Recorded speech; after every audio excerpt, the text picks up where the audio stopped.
We've got ActionSA in the house. My name is Tebogo. We bring you another current review episode. And like you said, earlier we spoke about the State of the Province address, and I'm trying to keep up with the energy.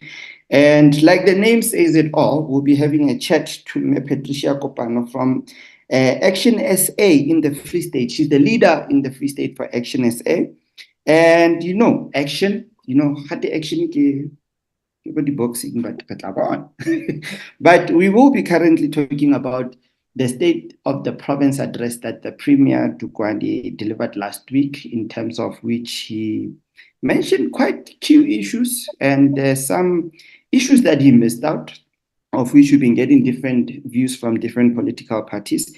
And we will be getting an overall view from ActionSA through Mayor Patricia Kopane, who's the current leader of the party in the Free State. So, Mayor Kopane, dumela le kae?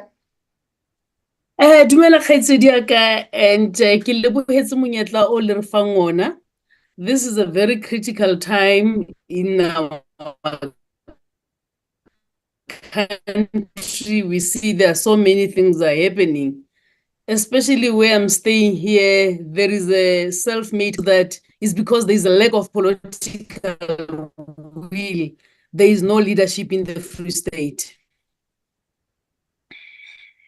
Yeah. So in overall essence, the Premier delivered his plans for 2024-2025 period last week, whereby he touched on a number of issues, and there were also a number of issues that he didn't touch on, especially when it comes to issues of the unemployment rate in the province, corruption, the state of the current economic status in the province.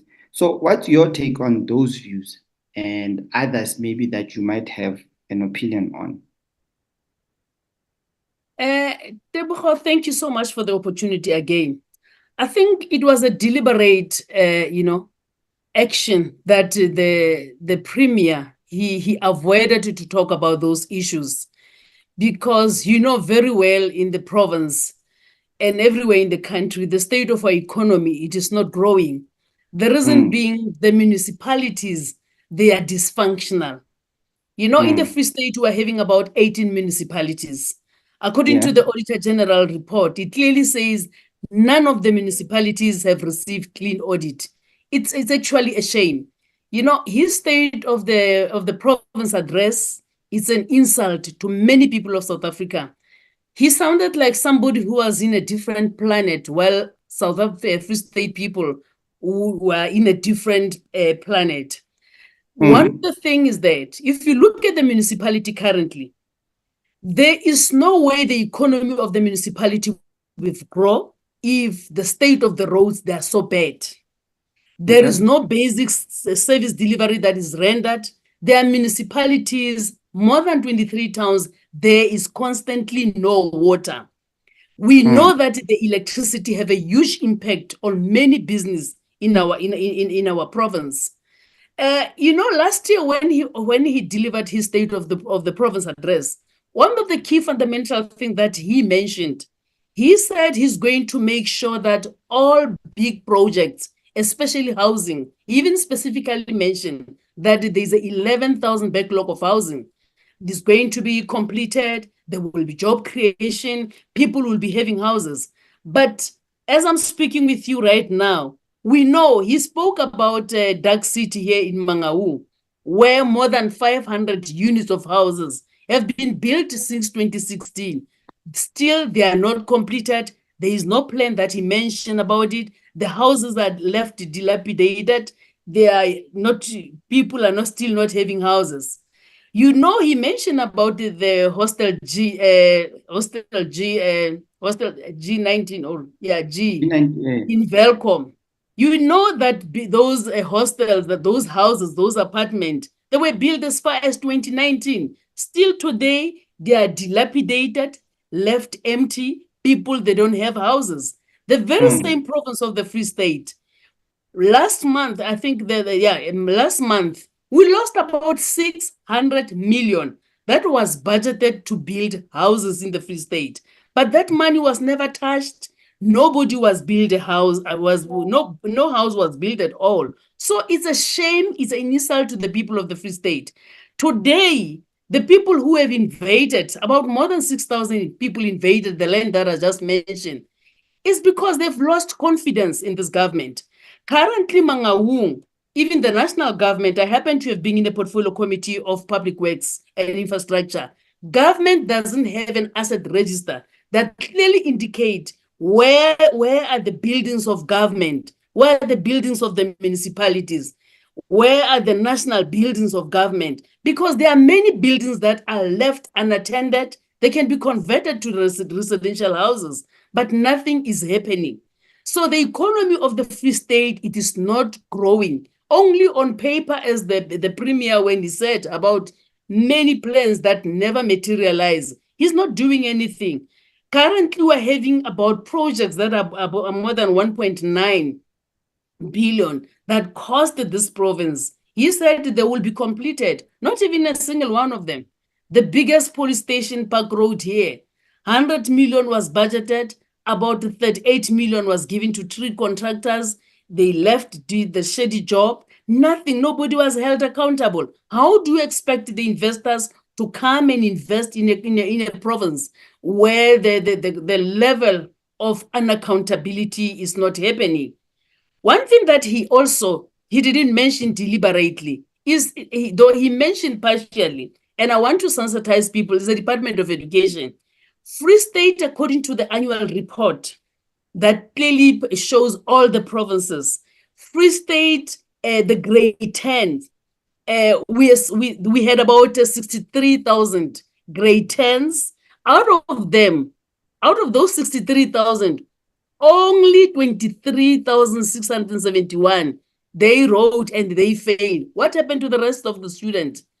Now we are happy that the matric results are better, but the annual report of the Department of Education clearly shows Free State were accused of keeping the student at grade 11 so that only few students, they can go and write the matric.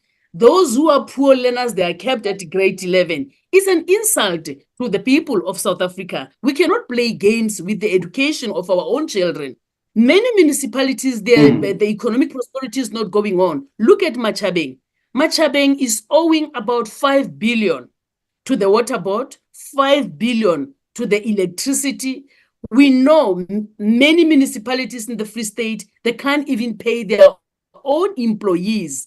But what do you expect? Look at Mangaung, the only metro that is under administration, but even today, it's still struggling to get its feet on. While there are people from national government who's supposed to be assisting them, we still don't have water many times in this place. Refuse is not even being removed. There's a sewer everywhere. But you know what is an insult? What is even more painful? I do have a letter here that was written by the Minister Kodongwan, written to the Finance MEC, Mrs. G. Brown in the Free State, where it was showing that out of 18 municipalities, 12 municipalities, they've lost about 195 million of the grants that were budgeted for. But that money, we lost it back to the National Treasury, was not used. Look at it in Bloemfontein, Mangaung, where Mangaung lost 75 million for informal settlement upgrading. The Premier, he didn't even want to talk about those things. Look now in Masilonyane, a small municipality here outside Mangaung. That municipality, do you know the people, they stay from the 14th of December until middle of February without water? But it's among the municipality that lost 5 million for water service infrastructure grant. They couldn't use the money that was available. You can talk about the municipal infrastructure grant. 9 municipalities, they've lost 67 million that was not used. Currently, we're having a problem with electricity. 12 municipalities lost 10 million that was there for integrated national electrification program. So it clearly shows there is no leadership. ANC have run out of ideas. That's why people are taking law into their own hand. And I don't condone what people has done to invade land, but it is clear that the government, they don't even respect the constitution. The constitution of South Africa, it is clear and it's very obvious. Chapter 25 of the constitution, when you talk about property, it clearly shows that government has the power. They can use the legislative, resources and everything to make sure that they speed up the process of land distribution. There is a land that why they don't give people land. People, what I've seen this past weekend from Saturday to today, I went to see the people who are invading the land. There are people who are working. The people say we don't want RDP. We want to build our own houses of our own dreams. We want land, and government had land. Why are they not speeding up the process for people to access land? And I don't blame them. According to the constitution, the same constitution of South Africa, section 26, everyone has a right to access house. It is the responsibility of government to make sure that they come with reasonable legislative and other resources to make sure that people, they have housing. That is what is important. But nothing is happening in the Free State. And it is sad because government is spending millions of money to the senior officials in government. The salary bill is so high, but the outcome is zero. People, they still homeless. Those are the things that are bothering us in the Free State. It clearly shows that there is no leadership. Patricia, earlier you touched on something very, very critical and important, investment into the province. Do you think the investment confidence within investors it's at its right point, or it's at its peak to come and invest into a province that has got high unemployment rate? And our province is being regarded as slow pacing. We're moving at a snail pace. Do you think the investor confidence, because why I'm raising this issue is based on the fact that before the state of the province, the Premier did host an investment summit whereby he was actually saying he's reassuring people, investors, to come into the province and invest. So your take on that situation? Luckily, I happened to be a professional nurse before I became a politician. There is no way you can take a corpse, a dead body, you want to resuscitate it, and then you say to people, I'm going to make sure this person is going to stand up, is alive. That is what the Premier is saying. This seminars that is doing does nothing. It's not going to do us anything. Currently, how do you expect the investor confidence to go high in a province where there is no electricity? Because many businesses are closing down because there is no sustainable electricity, there is no water, municipality cannot provide service, the corruption is high. Free State, we're a beautiful province where there's agriculture, but I can tell you where I'm sitting right now. 2 weeks ago, I was in Fixburg at the border post. Our borders are so porous. People come in our country illegally and they commit serious crimes, like drugs in the Free State is worse. I happened to have visited a police station in Maukeng, in Kronstadt. My heart was so broken because the community said, Patricia, commander there. I said, people are complaining. But he said to me, Patricia, I'm having 23 private investigation office. Look, there's only one car that is working. So nobody will come in a country where there's no service delivery, there's no water, where the municipality cannot rent the service. So the investor confidence, no matter how beautiful is our province, as long as there is no leadership. That's why ActionSA, we said, when we come into power, the first thing that we need to do is to make sure you employ people who are confident, people who are qualified to do the job. That's what you do. You fight corruption.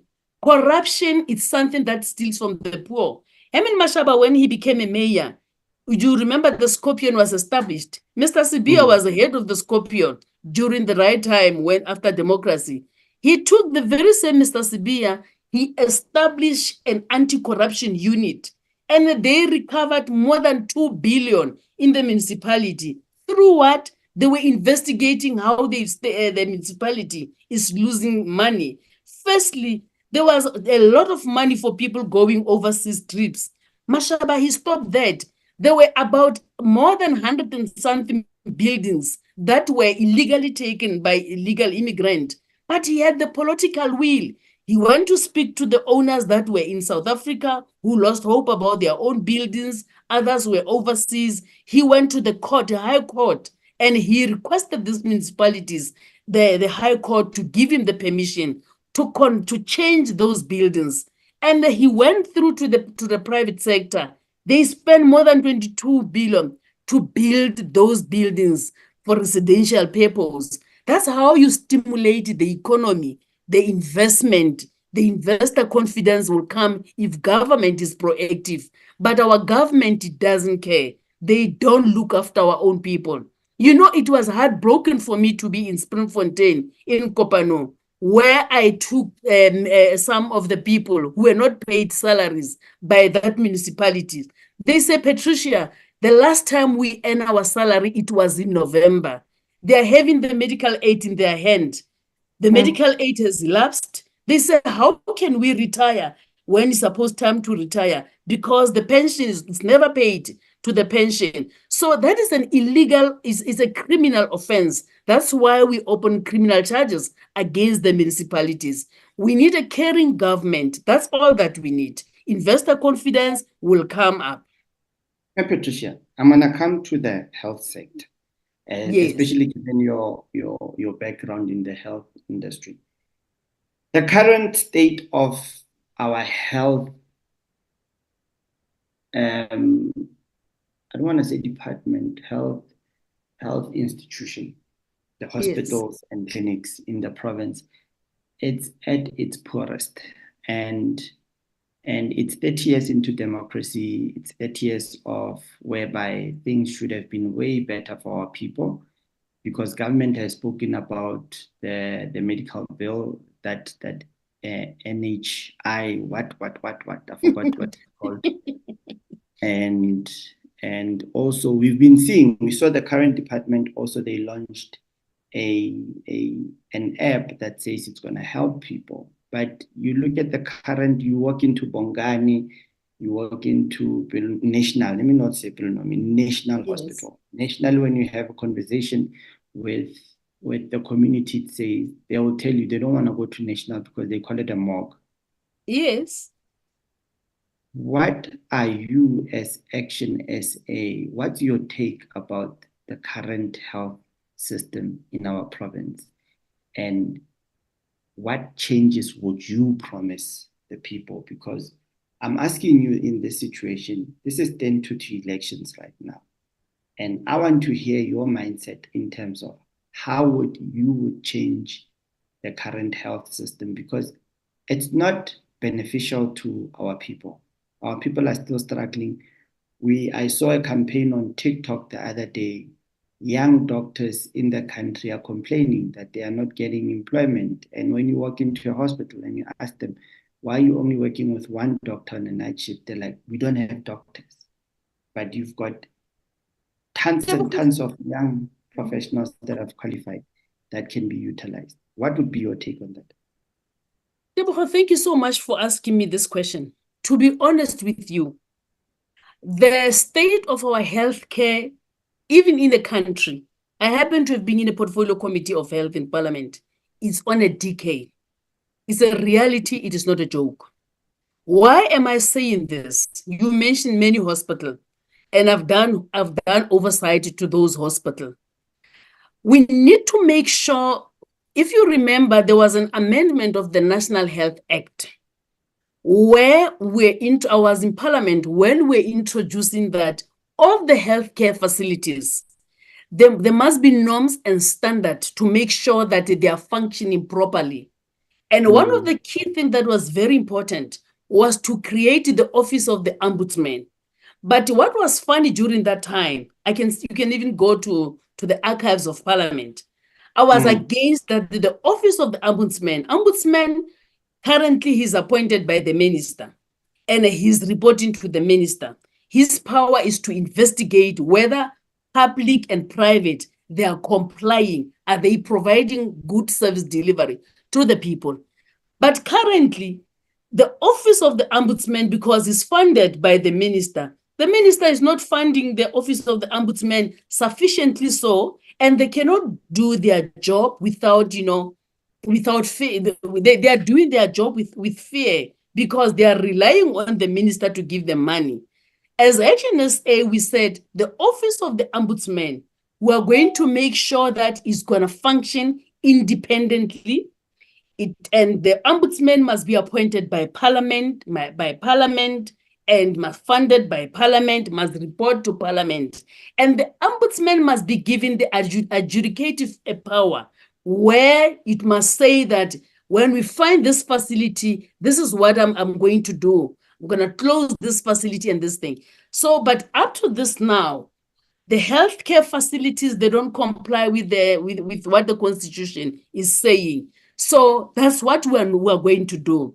And secondly, as ActionSA, we are going to make sure that we improve the conditions where doctors and nurses are working. Currently, doctors and nurses, their work is so overwhelming. The patient load is so high, but there are no nurses, there are no doctors. That is a problem that we find. And how do you expect a nurse or a sister to be on duty, knowing that there is no medication that you are going to give to patients, there is no clean linen? You talk about the filing, they talk about digitalization and everything. Files are still lying on the floor, people are still sleeping on the floor. Those environments, they are not conducive for nursing. And if you go to our hospital, even the safety of nurses, even including the patients, it is not there. Many people, they've been assaulted. There are incidences where doctors were killed in hospital. It is still the same environment. So as ActionSA, we're going to make sure that the safety of nurses and doctors come as a priority. You talk about the NHI. I was in Parliament when this NHI was tabled in Parliament as a white paper. And where there were about 10 pilot projects that were done. All 10 pilot projects of NHI, all of them failed. ANC, they just want to play with the emotions of people. It is just a pipe dream thing that will never happen. The government own costing, when they come with NHI, it was clearly saying that as a South Africa, we need to triple the numbers of doctors, the numbers of nurses that we have. You must remember, our own university cannot produce more than 3,000 medical doctors per year. So how are we going to implement NHI? We know many nursing colleges have been closed. We are not going to produce nurses that we want. And that is the reality of NHI. It's not something that is achievable. The other thing that I want to tell you as a loophole in our healthcare system, that ActionSA, what we are going to do. We know there is a Health Professional Council of South Africa that it is responsible for the curriculum of doctors and their conduct, and annually they pay a subscription. Same with South African Nursing Council, where you pay your monthly subscription. They look for the conduct of nurses to protect the public, even the curriculum, the training, whether is it the right training for them to provide a good service to the patient. But let me tell you the loopholes. The loopholes is the Health Professional Council of South Africa. They have doctors who pay every year, annually, their subscription. But Health Professional Council, it is not even sure how many of those doctors they are in the country. Many of our doctors, they don't practice in the country. They've run away because of the conducive that they are overloaded with a lot of work. They ran to the private sector. They are busy leaving the country. And let me assure you, the curriculum of our doctors and nurses are of good quality. That's why our South African nurses and doctors, they are in the developed countries. They are there. You go to the United Kingdom, you find South African nurses, South African doctors, they are there. You go everywhere. It's because we are well trained. But the unfortunate part, we don't have a caring government that is there to protect our nurses and doctors. Same with South African Nursing Council. Many of our nurses, they left the country, but there's no system in place to say, out of so many nurses that are qualified, where are they? Are they in the country or not? That is a problem. And ActionSA, we are going to make sure that that one must be put on the grid. We need to have a control of how many people are in our country and how many people we can budget so that they can render service. That is the thing that we are going to do when we come into government as ActionSA. And something that is also important, it is important that when we employ people to run our hospital, the hospital board must be equipped with people with health background, with people with expertise. In some few days to come, you will see when Tata Hyman will be announcing people who will be heading many portfolio committees in Parliament. We had people or caliber of people who are hardworking South Africans, who have expertise, who have knowledge. We are no longer tired of our critical department who are run by cadre deployment. We want people with expertise. That's what we are going to do when we run our healthcare system. And something that is also important, we are going to make sure that the primary healthcare, because it's at the face of people, it must be well funded. It's unfortunate that in our country, I've said it even to the previous minister, Mxolisi, when I was working with him, when he was heading health. I said the most key thing, we must invest in a primary health care. We are even taken to Cuba to learn how Cuba is running primary health care. The money is invested in primary health care because it is cheap, we prevent the disease, clinics must be open 24 hours, must be well equipped. It's only people that are having serious illnesses who can go to the curative hospital, who can go to this big hospital. That is a crisis that we are having. Currently, there's a backlog of operations because many of the hospitals, they don't even have the generators, they are not even well serviced. Those are the conditions that they find themselves. You know, I was so heartbroken when I was in Tunisia. One of the clinics, the sisters, they were closing down this clinic at 12 o'clock because there is no water. What does it say? Many of our people, we know they don't have medical aid. They can't go to this private hospital. But because of government, that is not working. That is why clinics are closed. So when ActionSA become into power, we'll make sure that we get people who are run the administration of the hospitals, being people that have skills, people that is caring, professional people. That's what we are going to do. Let me shift your focus a bit because we are coming to our conclusion. There's two sectors in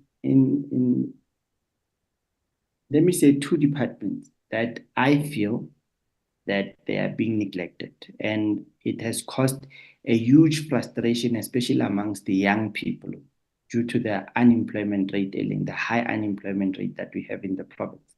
And these sectors are the arts and culture, and it's the arts and culture and the tourism sector.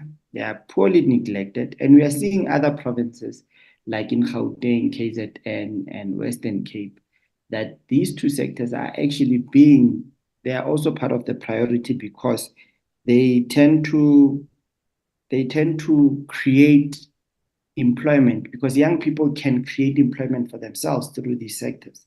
And we saw last year that Makufe didn't take place. And this year we saw that Makufe is coming back because there's a tender out. What's your take on the lack of investment in these sectors?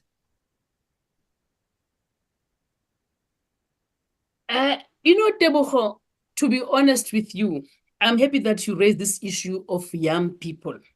And if you remember our party, we stand that the borders must be well secured.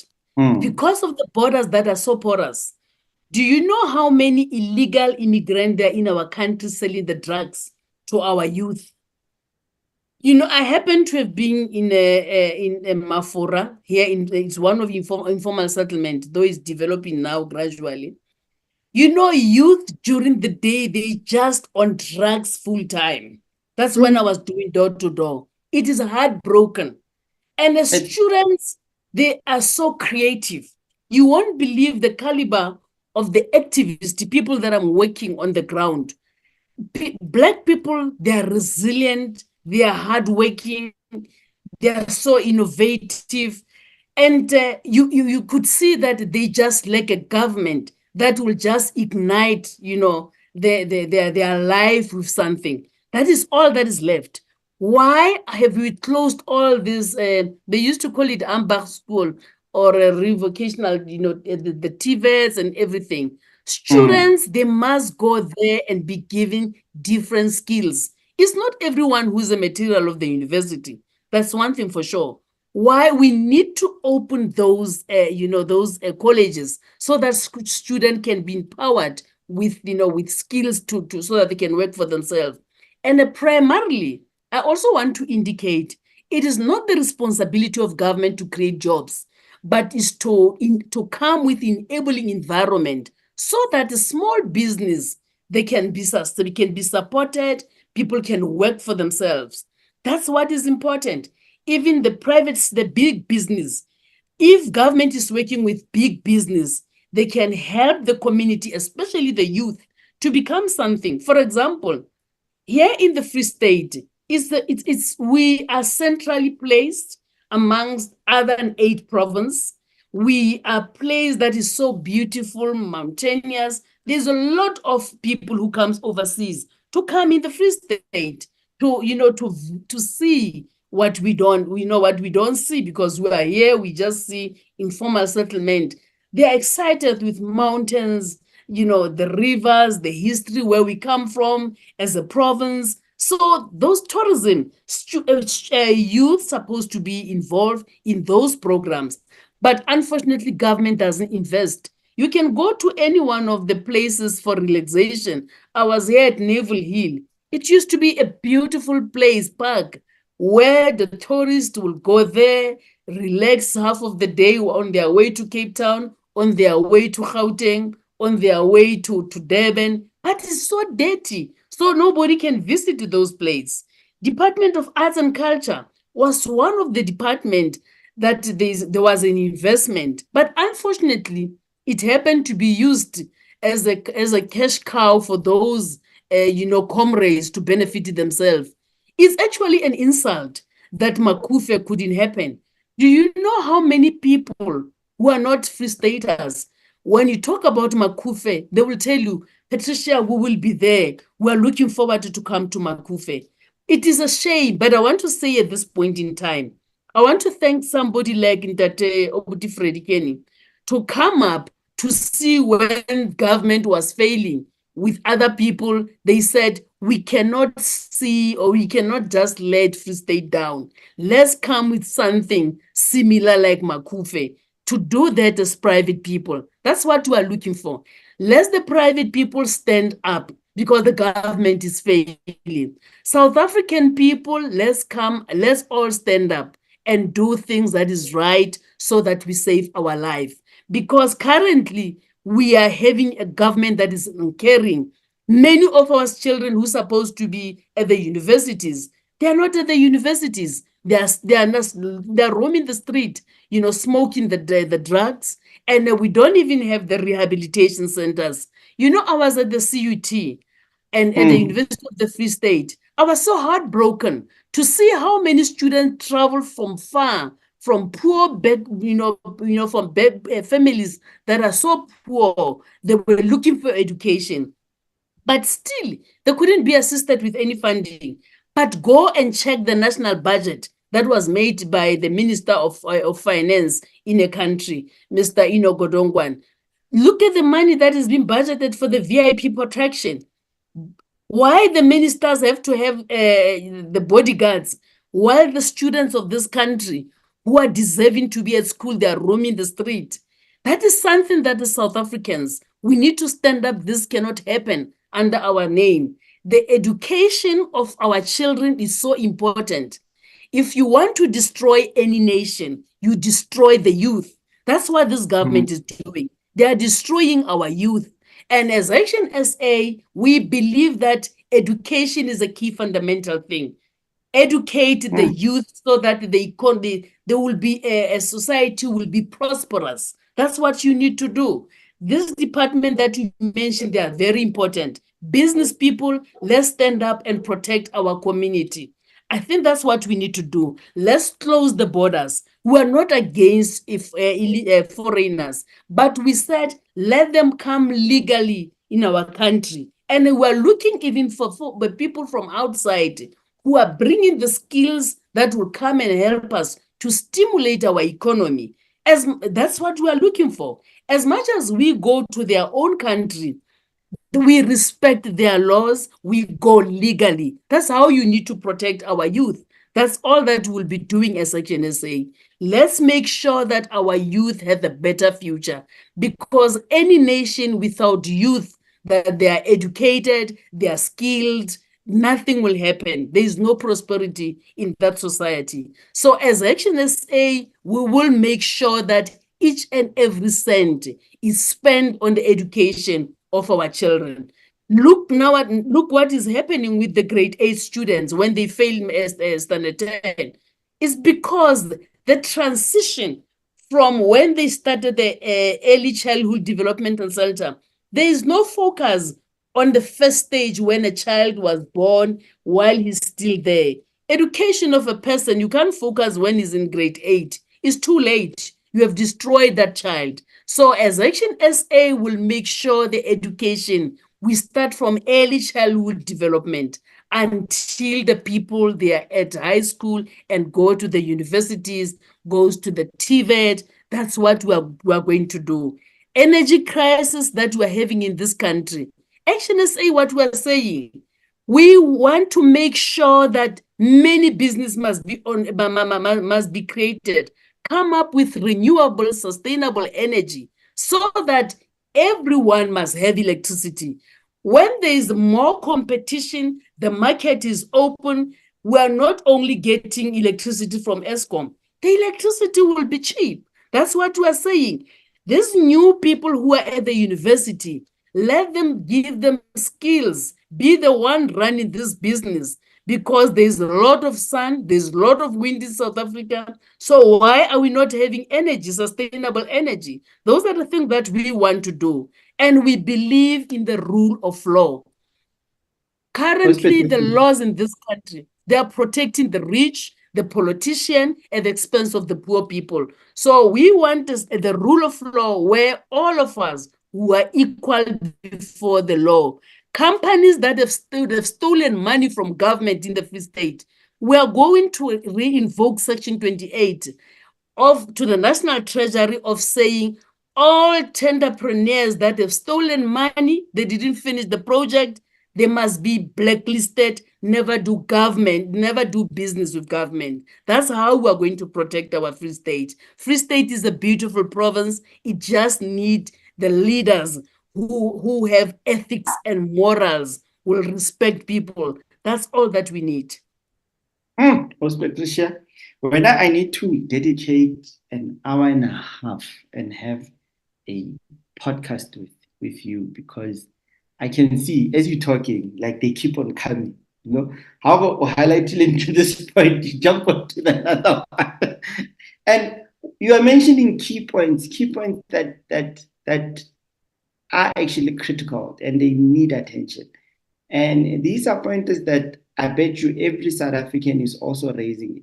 Majority of South Africans are concerned about the current status of our country. And we feel that political parties actually, they make promises. The current political party has made promises and they failed to deliver on some promises.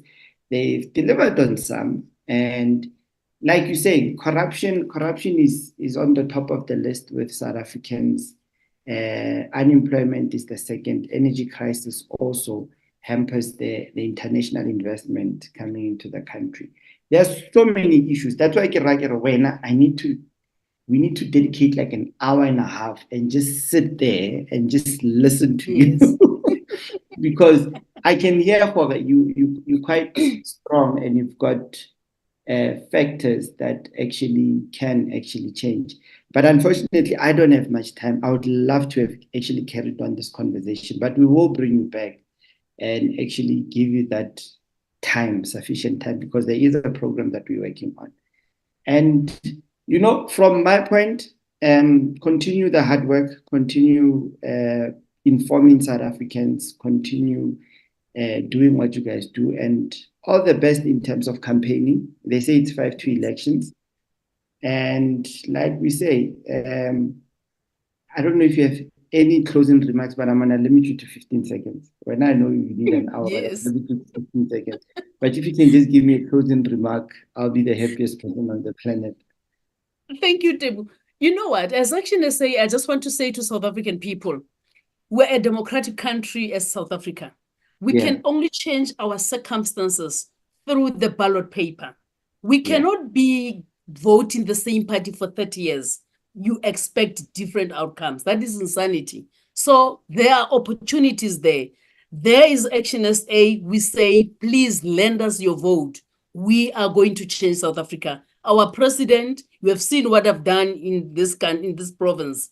I've actually put my life on the block because there need to be somebody who will come about to talk about things that anybody else doesn't want to talk about it. So we need to sacrifice our life. Let's stand up. Let's save South Africa. I'm not going to go anywhere.